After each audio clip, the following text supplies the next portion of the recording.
감사합니다. 여러분들과 저는 현재 이 우주 만물을 창조하신 하나님과 우리를 죄에서 구원하시기 위해서 이 땅에 오신 예수님을 우리가 그리스도로 믿으면서 신앙생활을 하고 있습니다. 근데 저는 해마다 1월 달이 되게 되면 신앙생활을 하는 우리 성도들이 다 어떠한 목적을 가지고 때로는 목표를 가지고 그렇게 살아가는 경우가 많이 있는데 그것도 물론 중요하지요. 그런데 우리의 신앙의 대상인 하나님께서 우리를 어떻게 보실까 하는 것에 대해서 사실은 관심을 많이 가지게 됩니다. 신앙의 본질이 무엇인가라고 하는 그런 이야기죠. 많은 사람들이 하나님을 믿고 신앙생활을 하고 있지만 때로는 그것이 전혀 하나님과는 관계없이 자기 만족에 머무를 때가 많이 있다라고 하는 겁니다. 하나님을 믿긴 믿는데 그냥 하나님을 위해서라기보다는 내 자신을 위해서라고 하는 그런 거죠. 저도 이제 오늘까지 목회를 하면서 항상 고민하는 것이 있습니다. 그게 뭐냐면 정말 내가 하나님의 종으로서 하나님의 마음에 드는 목회를 하고 있는지, 아니면 먹고 살기 위해서 다른 거는 할 수 없고 목사밖에는 할 수가 없어가지고 그냥 먹고 살기 위해서 어쩔 수 없이 목회를 하고 있는 것인지 하는데 그런 고민이죠. 저는 개인적으로 성경에 나오는 인물 가운데 사도 바울을 되게 존경을 합니다. 특별히 그가 썼던 편지글 가운데 오늘 예배의 부름에 대한 말씀 가운데 한 내용이었는데, 갈라디아서 1장 10절을 보게 되면 이런 말씀이 기록되어 있습니다.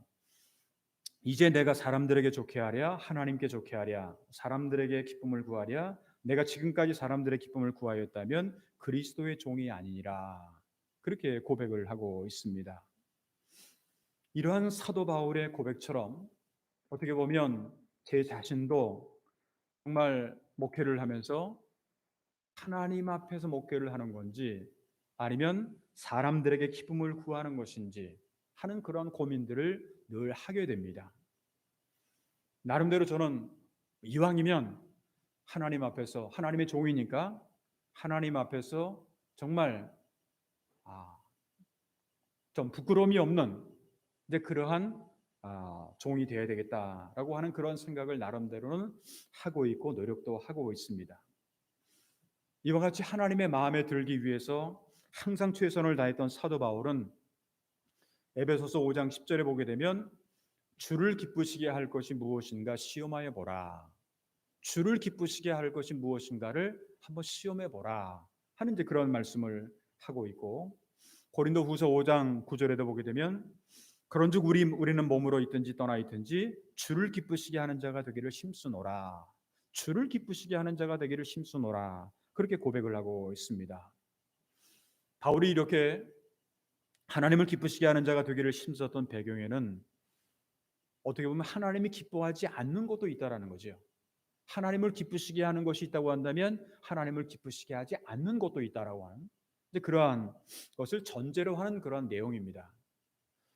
조금 전에 우리가 함께 읽었었던 시편 147편을 보게 되면 우리가 조금 전에 10절부터 이렇게 읽었습니다만 이 말씀에 보게 되면 하나님이 기뻐하시는 것도 있지만 하나님이 기뻐하지 않는 것도 기록이 되어 있는 것을 볼 수가 있습니다. 특별히 하나님이 기뻐하시지 않는 것에 대해서 성경 오늘 본문 말씀 10절을 보게 되면 여호와는 말의 힘이 세다 하여 기뻐하지 아니하시며 사람의 다리가 억세다 하여 기뻐하지 아니하시고, 그렇게 기록이 되어 있습니다. 다시 말하면 하나님은 말의 힘이 세다는 것이라든가 사람의 다리가 억세다는 것, 이걸 기뻐하지 않으신다라는 그런 얘기인데, 그러면 오늘 이 10절에 있는 말씀, 하나님이 기뻐하시지 않는다라고 하는 이 말씀은 구체적으로 무엇을 의미하고 있는가? 간단하게 제가 말씀드린다면 첫 번째로 말이라고 하는 게 나오죠.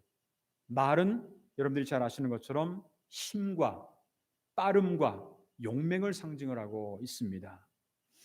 사람이 말을 의지한다라고 하는 것은요, 하나님의 은총보다는 다른 힘들, 세상의 권력이라든가 물질이라든가 이런 다른 것들을 의지한다라고 하는 이제 그러한 뜻이기도 합니다. 하나님이 이스라엘 백성들을 택해 주셨지 않습니까? 그래서 선민이라고 얘기를 합니다. 하나님이 특별히 이스라엘 백성들을 선택하셨다. 그런데 하나님이 택한 이스라엘 백성들이 하나님보다, 그러면 하나님을 늘 믿고 따르고 의지해야 될 터인데, 하나님보다는 강대국인 그 주변의 아시리아라든가 이집트라든가 바벨론을 의지하게 됩니다. 여러분들이 성경을 통해 잘 아시는 것처럼 그런 나라들을 의지하게 될 때 결국은 어떻게 됐냐? 멸망의 길을 갈 수밖에 없게 되었다라고 하는 겁니다.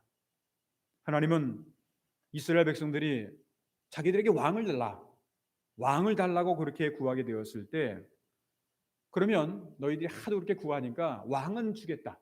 그러니까 왕은 세우되 왕은 말을 많이 가지지 말아라. 그렇게 이야기를 한 적이 있습니다. 신명기 19장 16절로부터 전반절을 보게 되면 그는 병마를 많이 두지 말 것이며 병마를 많이 얻으려고 그 백성을 애굽으로 돌아가게 하지 말 것이니, 그렇게 기록이 되어 있습니다. 이것은 왕이 될 사람에게 병마라든가 군마를 많이 가지지 말라고 그렇게 얘기를 한 거예요. 왜 그랬을까요? 사실 여러분들이 잘 아시는 것처럼 이 지금은 뭐 이렇게 말을 갖다가 해가지고 전쟁을 나가고 어떻게 그렇게 하는 건 없지만, 옛날에는 말이라고 하면요, 전쟁에서 용맹스러운 말이 얼마나 있느냐에 따라서 전쟁이 이기고 하는 그런 것이 달려 있었습니다. 그런데 그럼에도 불구하고 말을 많이 갖지 말라는 거예요. 자연히 왜 그랬느냐? 말을 많이 두려고 하면 이집트를 가야 돼요. 왜냐하면 거기 말이 있으니까. 그래서 말을 거기서 사와야 됩니다. 근데 그러다 보면 이집트와 교역을 하게 되고 무역을 하게 되는 거죠. 그리고 그것만 끝나는 것이 아니라 이집트의 온갖 문화들을 접하게 되고, 때로는 이집트의 많은 우상들을 그렇게 접하다 보니까 우상들을 자기도 모르게 두려우게 되는 그러한 것이 있었기 때문에, 잘못하면 이 애굽이라고 하는 나라의 속국이 될 수도 있다, 식민지가 될 수도 있었기 때문에 그렇습니다. 또한 말을 많이 둔다라고 하는 것은 왕의 오만과 자기 과신에 있다라는 거예요. 말이 많으면은 힘이 세잖아요. 전쟁에 나가서 이길 수 있잖아요. 그러다 보니까 왕이 교만해지고 자만해질 수밖에 없는, 근데 그러한 그 모습을 우리가 알게 되는데, 아까도 말씀드렸습니다만 말을 많이 소유한다라는 게 무슨 말이냐? 강한 군사력을 갖는다라는 거예요. 옛날에는 뭐 일본도 마찬가지고 또 다른 나라들도 마찬가지입니다만, 강한 군사력을 가져야지 세계를 정복할 수 있고 다른 나라들을 정복을 할 수가 있는 거예요. 그런데 이런 강한 군사력이라고 하는 것이 하나님의 입장에서 볼 때는 하나님을 무시하는 거예요. 사람을 의지하고 군사력을 의지하고, 그러니까 뭐 다른 말로 표현하면 하나님이 없어도 이 나라를 통치할 수 있다라고 하는 그 교만을 왕이 가질 수밖에 없게 된다라고 하는 겁니다. 이것을 하나님은 기뻐하지 않으신다라고 하는 것. 그 두 번째가 뭐냐면, 하나님은 사람의 다리가 억센 것도 기뻐하지 않는다 하는 말씀을 하고 있는데, 우리가 이제 초등학교 때라든가 이렇게 그 어렸을 때 생활을 보게 되면 발이 빠르고 달리기를 잘하고 다리 힘이 대단한 학생들은 굉장히 인기가 많아요. 왜? 뭐 운동에 나가서 항상 1등을 하게 되고 하는, 더 그런가 보니까 이 좋은 체력을 가진다라고 하는 것이 사람의 무기고 또 사람의 자산이고, 그리고 일생을 우리가 건강한 몸을 가지고 있다고 한다면 힘있게 살아갈 수 있는 원동력이 된다라고 하는 겁니다. 뭐 그게 나쁘다라는 건 아니죠. 사람이 건강한 게 나쁜 겁니까? 그건 좋은데, 그러나 사람이 너무나 자신의 건강과 자신의 힘만 의지하다 보게 되면 자연적으로 하나님을 멀리하게 돼요. 내가 잘났거든, 내가 똑똑하거든, 그러니까 하나님을 멀리하게 되고, 결국은 이게 뭐냐? 하나님을 멀리하게 된다라는 말은 하나님을 기쁘시게 하지 않는, 근데 그런 것이 돼버리가 만다라고 하는 겁니다. 그렇다고 한다면 우리가 하나님을 기쁘시게 하는 것이 무엇이 있을까?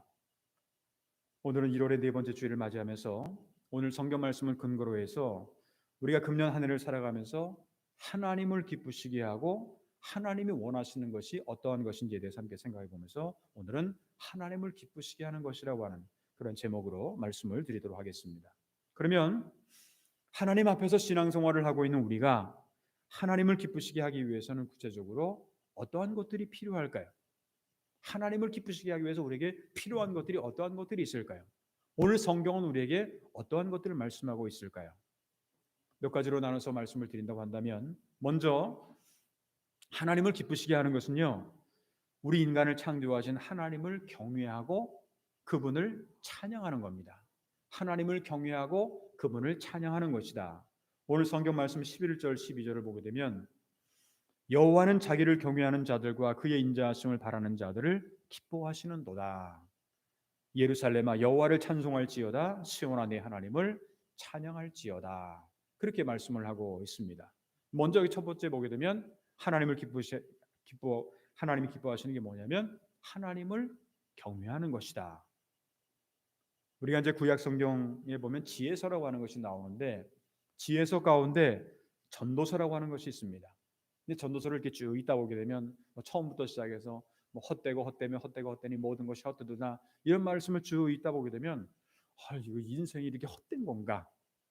그리고 허무주의, 니힐리즘이라고 하는 그런 표현을 쓰게 되는데 그렇게 인생에 헛되다라고 하는 것 그것만 생각하는 경우가 많이 있어요.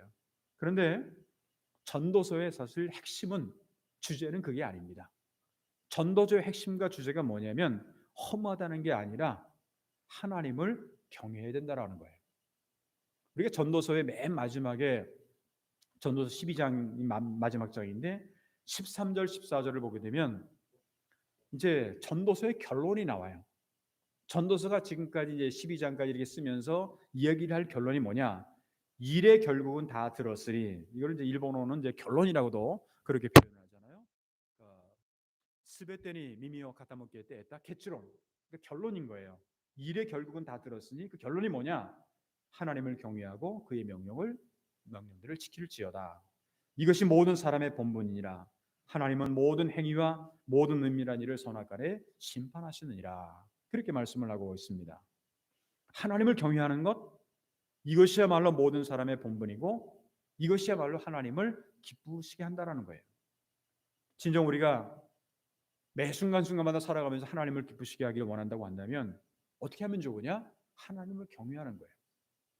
또한 하나님을 기뻐하시는 것은 하나님을 기쁘시게 하는 것은 우리 우주 만물뿐만 아니라 우리 모든 인간을 창조하신 하나님을 찬양하는 것이다. 그렇게 말씀을 하고 있어요. 우리가 성경에서 보게 되면 하나님을 찬양하라고 하는 말이 많이 나오는데 하나님에 대한 찬양의 가장 대표적인 곳이 어디냐면 시편입니다. 이게 시편에 나오죠. 그래서 시편의 결론을 여러분 뭐라고 생각을 하십니까? 시편의 마지막 결론은요. 시편 마지막 장 마지막 절에 있습니다. 그 내용이 뭐냐? 호흡이 있는 자마다 하나님을 찬양해야 된다는 거예요. 여러분이나 저나 지금 호흡이 있지 않습니까? 숨을 쉬고 있지 않습니까? 그러니까 시편 150편 6절에 보게 되면 호흡이 있는 자마다 여호와를 찬양할지어다 할렐루야. 결론이 이거예요. 호흡이 있다고 한다면 살아있다고 한다면 하나님을 찬양하라는 거예요. 그런데 하나님이 우리에게 기뻐하시는 것이 찬양인데 우리는 교회에 나와서 예배를 드릴 때는 사실은 찬양을 하는 것 같아요. 하나님 앞에 나와서 찬양을 하는 것 같지만 그런데 일상 속에서 한번 되돌아보시기 바랍니다. 그냥 바깥 세상 속에 한번 되돌아보게 되면 때로는 바깥 세상 속에서도 찬양을 하는 분들이 물론 계실 수 있겠습니다만 때로는 그 반대로 살아갈 때가 많이 있어요. 그 반대로 하는 말이 무슨 말이냐? 야고보서에 보게 되면 야고보서 3장 9절로부터 10절에 보게 되면 야고보 사도가 이렇게 얘기를 합니다. 이것으로 우리가 주 하나님을 찬송하고 이것으로라고 하는 말은 우리의 입을 열어서죠. 입을 통해서 주 하나님을 찬송하고 또 이것으로 하나님의 형상대로 지음을 받은 사람을 저주하나니 찬송도 하고 저주도 한다. 그러니까 10절을 보면 한 입에서 찬송과 저주가 나오는도다. 내 형제들아 이것이 마땅하지 아니하니라. 그렇게 말씀을 하고 있습니다. 우리의 입술은 하나님을 찬양하는 입술이 되어야 된다는 거죠. 그런데 우리의 입술이 만약에 사람들을 저주하고 불평하고 불만하고 남을 비판만 하고 하는 그런 입술이 되어서는 안 된다라고 하는 그런 얘기입니다. 이와 같이 우리 인간을 창조하신 하나님을 경외하고 하나님을 찬양하는 것이야말로 하나님을 기뻐하신, 하나님을 기뻐하는, 하나님을 기쁘시게 하는 이제 그러한 것임을 우리가 기억하면서 매 순간순간마다 우리의 생활 속에서 어떻게 하면 하나님을 기쁘시게 할까? 왜? 그것이 바로 나에게도 기쁨이 되기 때문에 그렇습니다. 하나님을 기쁘시게 하는 것이 결국 나에게도 기쁨이 되기 때문에 우리는 날마다 하나님을 기쁘시게 하는 삶을 살아야 되는데 하나님을 경외하고 하나님을 찬양해야 된다는 것. 두 번째로 하나님을 기쁘시게 하는 것은요, 우리에게 항상 하나님이 베풀어 주시는 은혜와 축복 속에서 살아가는 겁니다. 사실은요, 저와 여러분들이 지금 이 세상에서 살아가지만 하나님이 우리에게 주시는 그러한 창조주 하나님이 우리에게 주시는 은혜와 축복이 사실 많이 있어요. 우리가 그것을 느끼지 않고 생각하지 못해서 그렇지, 예를 든다면 여러분들이 지금 살아가는 것 자체도 공기가 없으면 숨을 못 쉬지 않습니까? 공기도 하나님의 은혜라고 볼 수가 있고, 공기뿐만 아니죠. 물이라든가 뭐 자연 모든 것이 다 마찬가지예요. 그런 하나님의 은혜 가운데 우리는 하루하루 살아가고 있는데 오늘 성경 말씀은 좀 구체적으로 얘기를 합니다. 오늘 시편 오늘 147편 13절 14절을 보게 되면 그가 문빗장을 견고히 하시고 내 가운데 있는 너의 자녀들에게 복을 주셨으며 내 경내를 평안하게 하시고 아름다운 밀로 너를 배불리시며 하는 이제 그런 말씀이 있습니다. 본래 하나님이 우리 인간을 창조하시고 나서 그 다음에 우리에게 복을 주신 것이 성경의 증언입니다. 하나님은 인간을 그냥 아주 나쁘게 힘들게 만들려고 하는 것이 아니라 우리 인간에게 복을 주셨다. 가끔 제가 여러분들에게 인용하는 성구입니다만 창세기 1장 28절을 보게 되면 하나님이 그들에게 복을 주시며 누굽니까? 아담과 이브에게, 첫 인물들에게, 우리 인류의 조상에게 복을 주시며 하나님이 그들에게 이르시되 생육하고 번성하여 땅에 충만하라, 땅을 정복하라, 바다의 물고기와 하늘의 새와 땅에 움직이는 모든 생물을 다스리라 하시니라. 그렇게 말씀을 하고 있습니다. 그런데 하나님께서 우리에게 복을 주셨지 않습니까? 근데 복을 주신 그런 내용이 구체적으로 어떤 내용이 있을까? 오늘 성경 본문에는 몇 가지를 얘기를 해요. 첫 번째가 뭐냐면 오늘 첫 번째 아까 말씀드렸던 것처럼 그가 내 문빗장을 견고히 하시고, 그가 내 문빗장을 견고히 하시고라고 하는 말은 우리를 날마다 지켜주신다라는 거죠. 어떤 형편 어떤 상황이든 우리를 지켜주신다. 그 두 번째가 뭐냐면 내 가운데 있는 너희 자녀들에게 복을 주셨으며, 이 말은 자녀들에 대한 복을 주시겠다라고 하는 그런 약속이고, 세 번째는 뭐냐면 내 경내를 평안하게 하시고 항상 평안하게 해주신다라고 하는, 우리에게 마음속에 우리의 생활 속에 평안을 주신다라는 거죠. 네 번째가 뭐냐면 아름다운 밀로 너를 배불리시며, 아름다운 밀로 너를 배불리신다라는 말은 우리의 건강의 축복과 더불어서 물질의 축복도 허락해 주신다라고 하는 그런 내용이 있습니다. 그런데 이제 우리가 성경을 통해 잘 알아야 될 게 뭐냐면 하나님의 축복이라고 하는 것은요, 누구에게나 모든 사람들에게 다 주어지는 건 아니에요. 왜냐하면 성경은 약속이지 않습니까? 하나님의 말씀을 얼마나 잘 믿고 따르느냐에 따라서, 약속을 잘 지키느냐에 따라서 그 약속에 대한 구체적인 결과가 나오게 마련이라고 하는 겁니다. 이 말은 제가 1월 달에 늘 가끔 말씀드립니다만 하나님 앞에서 축복을 위한 결단과 실천을 했을 때, 그랬을 때 우리가 얻을 수 있게 되는 그런 것이 하나님의 은혜요 또한 축복이라고 하는 겁니다.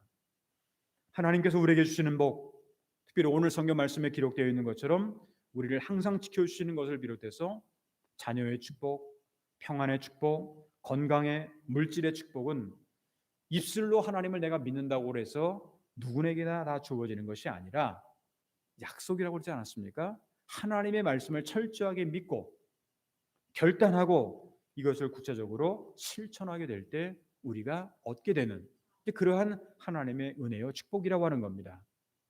정말 우리가 하나님이 주시는 복을 받기 원한다고 한다면 복을 받을 만한 그릇이 돼야 돼요.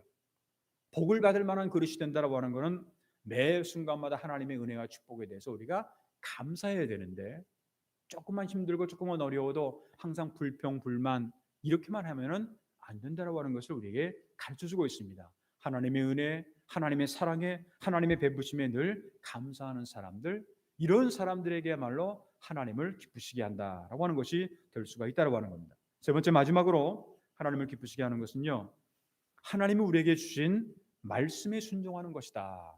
말씀에 순종하는 것이다 라고 하는 겁니다. 오늘 성경 말씀 15절을 보게 되면 그의 명령을 땅에 보내시니 그의 말씀이 속히 달리는도다.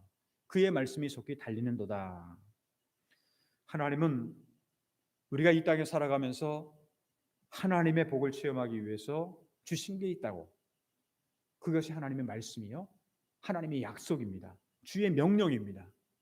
그런데 이 말씀에 순종하면 우리가 하나님께서 우리를 위해서 준비하신 엄청난 축복의 주인공이 될 수가 있는데, 만약에 순종하지 않으면 그렇지도 않다라는 거예요.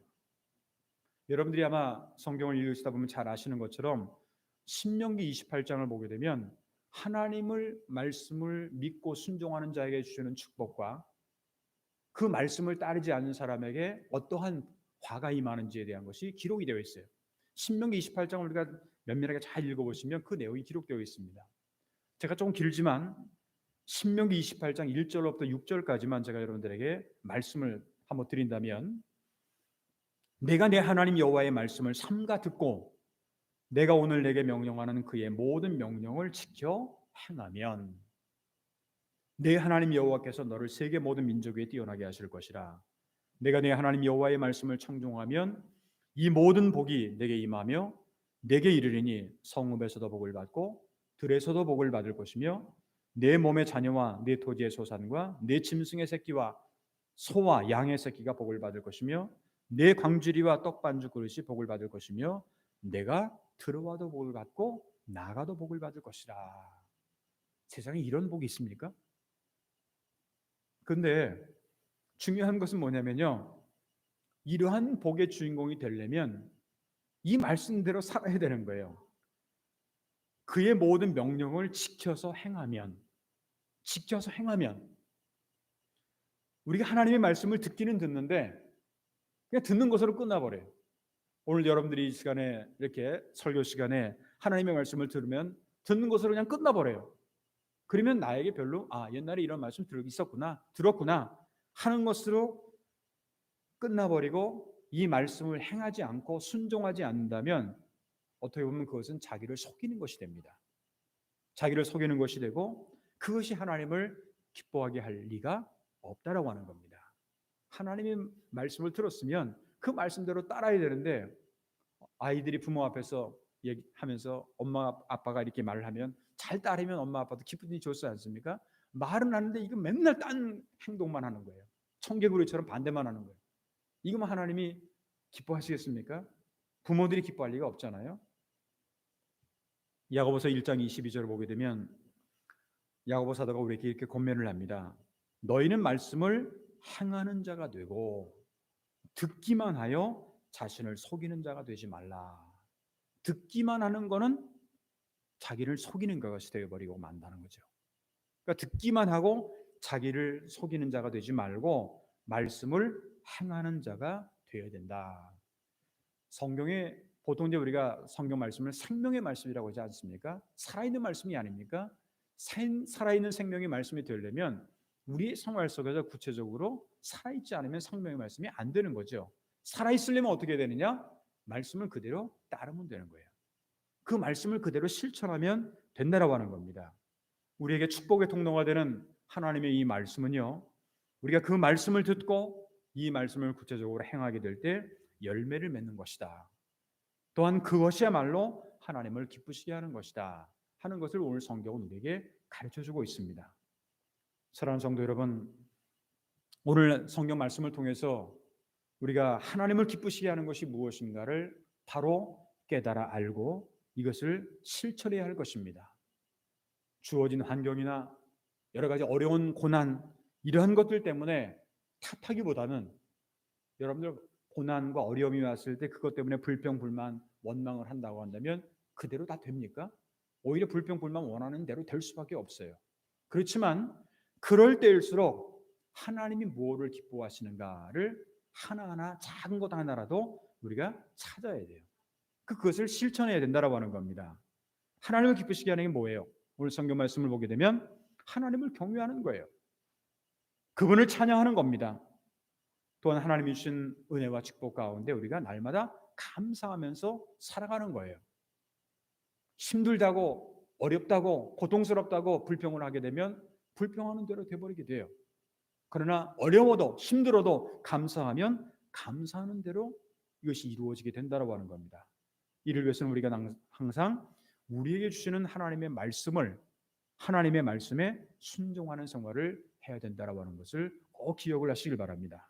간절히 바라기는 성도로서, 크리스찬으로서 하나님을 믿는 우리가 하나님을 기쁘시게 하는 것이 무엇인가를 우리가 바로 깨닫고 이것을 구체적으로 우리가 생활 속에서 실천함으로 성경이 늘 말씀하고 있는 것처럼 영혼이 잘됨 같이 범사가 잘되고 날마다 하나님의 크신 은혜와 평강, 하나님의 놀라운 축복을 체험해 나갈 수 있는 저와 여러분들의 앞으로의 신앙생활이 되시기를 주님의 이름으로 축원합니다.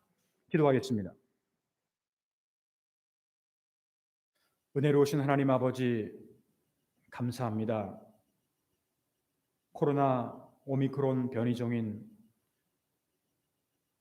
감염으로 인해서 연일 감염자 최다를 기록하고 있는 그런 어려운 환경 상황이지만 오늘 이렇게 1월의 네 번째 주일을 맞이하게 하시고 교회에서 또한 각 가정에서 하나님 앞에 예배의 자리에 앉게 하신 그 은혜를 진심으로 감사를 드립니다. 하나님, 우리가 1월달을 보내면서 금년 한 해를 복되게 하기 위해서 어떻게 하는 것이 진정 복된 삶을 살아갈 수가 있을까를 다시 한번 우리 자신들의 모습을 되돌아보면서 오늘 말씀을 통해서 하나님을 기쁘시게 하는 것, 우리의 창조주를 기쁘시게 하는 것이 우리에게 얼마나 큰 복이 된다라고 하는 사실을 우리가 말씀을 통해서 깨닫게 하여 주시오며